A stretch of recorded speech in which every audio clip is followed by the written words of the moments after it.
এক বিস্ময়কর প্রতিভা রবীন্দ্রনাথ ঠাকুর। প্রতিভাগুণে তিনি দেশকালের সীমানা পেরিয়ে গেছেন অনেক দূর। 1268 সালের 25শে বৈশাখ তিনি জন্মেছিলেন কলকাতার জোড়াসাঁকোর ঠাকুর বাড়িতে।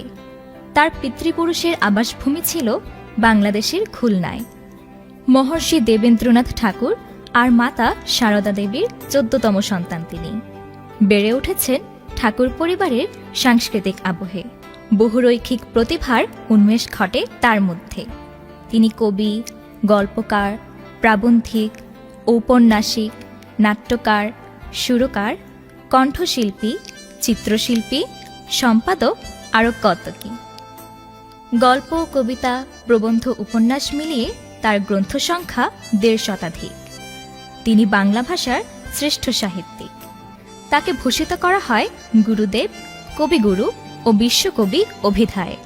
তিনি বাংলা ছোট গল্পের জনক। 1913 সালে তিনি গীতাঞ্জলির ইংরেজি ভাষান্তর সং অফারিংসের জন্য নোবেল পুরস্কার পান।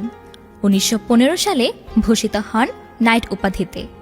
1901-এ তিনি প্রতিষ্ঠা করেন শান্তিনিকেতন। বাংলাদেশ ও ভারত দুই দেশেরই জাতীয় সঙ্গীতের রচয়িতা তিনি। 1348 সালে 22শে শ্রাবণ তার দীর্ঘজীবনের সমাপ্তি হয়। প্রয়াণ ঘটে জোড়াসাঁকোর পৈতৃক বাড়িতে।